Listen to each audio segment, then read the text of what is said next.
Diet, exercise, treatment ಇವು ಮೂರು ಒಟ್ಟಿಗೆ ಇದ್ದರೆ ಮಾತ್ರ ನಾವು ಕಾಂಪ್ಲಿಕೇಶನ್ಸ್ಗಳಿಂದ ದೂರ ಇರ್ಬೋದು ಅಂತ ಹೇಳ್ತೇವೆ.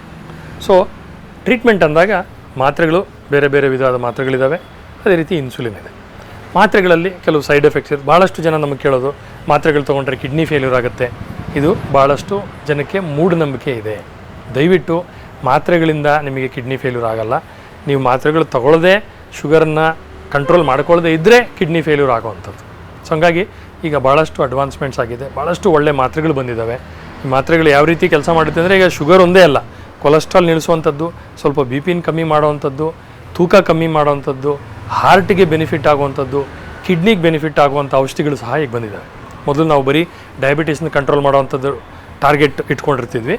ಈಗ ಈ ಪ್ಲಿಯೋಟ್ರೋಫಿಕ್ ಬೆನಿಫಿಟ್ಸ್ ಅಥವಾ ಎಕ್ಸ್ಟ್ರಾ ಗ್ಲೈಸಿಮಿಕ್ ಬೆನಿಫಿಟ್ಸ್ ಅಂತ ಹೇಳ್ತೇವೆ, ಶುಗರ್ ಕಂಟ್ರೋಲ್ ಅಲ್ಲದೆ ಈ ರೀತಿ ಬೇರೆ ಬೇರೆಯಾದ ಬೆನಿಫಿಟ್ಸ್ ಸಿಗುವಂಥ ಮಾತ್ರೆಗಳೆಲ್ಲ ಇದ್ದಾವೆ. ಅದು ನಿಮ್ಮ ವೈದ್ಯರ ಬಳಿ ಹೋದಾಗ ಅವರು ನಿಮಗೆ ಯಾವುದು ಸೂಟಬಲ್ ಇರ್ತದೆ, ನಿಮಗೆ ಯಾವುದು ಹೆಚ್ಚಿಗೆ ಬೆನಿಫಿಟ್ ಕೊಡ್ತದೆ, ಆ ರಿಸ್ಕ್ ಬೆನಿಫಿಟ್ ರೇಷಿಯೋ ಅಂತ ಲೆಕ್ಕ ಆಗ್ತದೆ, ಅದ್ರ ಪ್ರಕಾರವಾಗಿ ನಿಮಗೆ ಟ್ರೀಟ್ಮೆಂಟ್ ಕೊಡ್ತಾರೆ.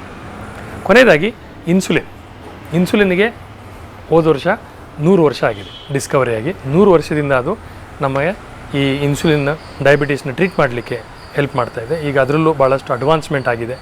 ಈಗ ವಾರಕ್ಕೊಂದು ಇನ್ಸುಲಿನ್ ಇತ್ತೀಚೆಗಷ್ಟೇ ನಾವು ಸ್ಟಡಿ ಮಾಡಿ ಆ ರಿಸರ್ಚನ್ನು ಕಂಪ್ಲೀಟ್ ಮಾಡಿದ್ದೇವೆ, ಟ್ರಯಲ್ನ. ಅದು ಬರೋ ವರ್ಷ ಮಾರ್ಕೆಟಿಗೆ ಬರೋ ಸಾಧ್ಯತೆ ಇದೆ. ಸೊ ಇನ್ಸುಲಿನ್ ಅನ್ನೋದು ಪ್ರತಿಯೊಬ್ಬ ಡಯಾಬಿಟಿಕ್ ಟೈಪ್ 2 ಡಯಾಬಿಟೀಸಿಗೆ ನಾನು ಹೇಳ್ತಾ ಇದ್ದೇನೆ, ಅವರಿಗೆ ಒಂದಲ್ಲ ಒಂದು ಸ್ಟೇಜಲ್ಲಿ ಅವಶ್ಯಕತೆ ಬರುತ್ತೆ. ಸೊ ಇನ್ಸುಲಿನ್ ಬಗ್ಗೆ ದಯವಿಟ್ಟು ಹೆದರಬೇಡಿ.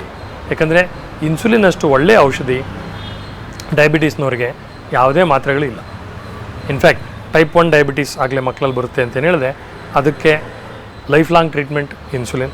ಕಿಡ್ನಿ ಫೇಲ್ಯೂರ್ ಆಗಿಬಿಟ್ರೆ ಡಯಾಬಿಟೀಸ್ನವ್ರಿಗೆ ಇನ್ಸುಲಿನ್ ಅವಶ್ಯಕತೆ ಬರುತ್ತೆ. ಹಾರ್ಟ್ ಫೇಲ್ಯೂರ್ ಇದ್ದರೆ ಇನ್ಸುಲಿನ್ ಅವಶ್ಯಕತೆ ಬರುತ್ತೆ.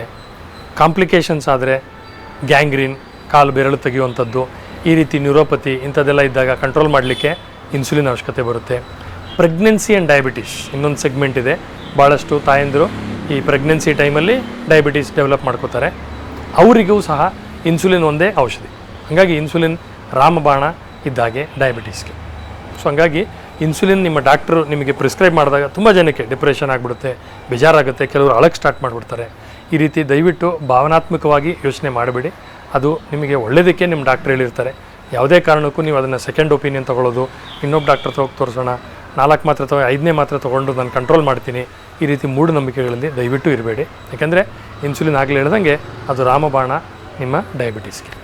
ಸೊ ಹಂಗಾಗಿ ನಿಮ್ಮ ಡಾಕ್ಟ್ರು ನಿಮಗೆ ಪ್ರಿಸ್ಕ್ರಿಪ್ಷನ್ ಕೊಟ್ಟಾಗ ಅದು ಈಚ್ ಪ್ರಿಸ್ಕ್ರಿಪ್ಷನ್ ವೇರಿ ಆಗುತ್ತೆ. ಯಾಕಂದರೆ ಇದೊಂದು ಕಾಮನ್ ಪ್ರಶ್ನೆ ನಮ್ಮ ಪೇಷಂಟ್ಸ್ ನಮ್ಮ ಬಳಿ ಕೇಳುವಂಥದ್ದು, ಸರ್ ನನ್ನ ಜೊತೆಲಿ ವಾಕಿಂಗ್ ಬರ್ತಾರೆ, ಅವ್ರಿಗೆ 2 ಮಾತ್ರೆ ಇದೆ, ನನಗೆ 4 ಮಾತ್ರೆ ಕೊಟ್ಟಿದ್ದೀರಿ, ಇನ್ನೊಬ್ಬರಿಗೆ ಇನ್ಸುಲಿನ್ ಕೊಟ್ಟಿಲ್ಲ, ನೀವು ನನಗೆ ಇನ್ಸುಲಿನ್ ಹೇಳ್ತಾ ಇದ್ದೀರಿ ಅಂತ. ಸೊ ಆ ರೀತಿ ಒಬ್ಬರಿಂದ ಒಬ್ಬರು ಕಂಪೇರ್ ಮಾಡ್ಕೋಬೇಡಿ. ಯಾಕೆಂದರೆ ಈ ಕಾಯಿಲೆ ಎಲ್ರಿಗೂ ಡಯಾಬಿಟೀಸೇ, ಬಟ್ ಎಲ್ರಿಗೂ ಹಾರ್ಟ್ ಅಟ್ಯಾಕೇ ಆಗಲ್ಲ. ಕೆಲವ್ರಿಗೆ ಕಿಡ್ನಿ ಫೇಲ್ಯೂರ್ ಆಗುತ್ತೆ, ಕೆಲವ್ರಿಗೆ ಸ್ಟ್ರೋಕ್ ಆಗುತ್ತೆ, ಕೆಲವ್ರಿಗೆ ಹಾರ್ಟ್ ಅಟ್ಯಾಕ್ ಆಗುತ್ತೆ. ಸೊ ಅದು ಇಂಡಿವಿಜುವಲ್ ಆಗಿ ಒಬ್ಬೊಬ್ಬರಿಗೆ ಒಂದೊಂದು ರೀತಿಯಾದ ಕಾಂಪ್ಲಿಕೇಶನ್ಸ್ ಆಗುತ್ತೆ. ಅದೇ ರೀತಿ ಟ್ರೀಟ್ಮೆಂಟು ಸಹ ಒಬ್ಬರಿಗಿದ್ದಂಗೆ ಇನ್ನೊಬ್ಬರಿಗಿರಲ್ಲ.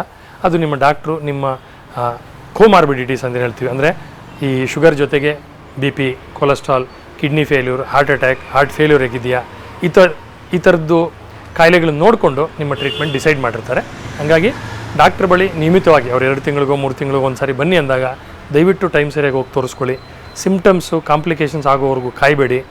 ಒಳ್ಳೆ ನಿಯಮಿತವಾದ ವ್ಯಾಯಾಮ, ಹಿತಮಿತವಾದ ಆಹಾರ ಪದ್ಧತಿ, ರೆಗ್ಯುಲರ್ ಎಕ್ಸಸೈಸ್ ಆ್ಯಂಡ್ ಟ್ರೀಟ್ಮೆಂಟ್ ಜೊತೆಗಿದ್ದಾಗ ಖಂಡಿತವಾಗ್ಲೂ ನೀವು ಕಾಂಪ್ಲಿಕೇಶನ್ಸ್ ಇಲ್ಲದೆ ಈ ಕಾಯಿಲೆಯಲ್ಲಿ ಸರ್ವೈವ್ ಆಗ್ಬೋದು ಲೈಕ್ ಎ ನಾರ್ಮಲ್ ಇಂಡಿವಿಜುವಲ್. ನಮಸ್ಕಾರ.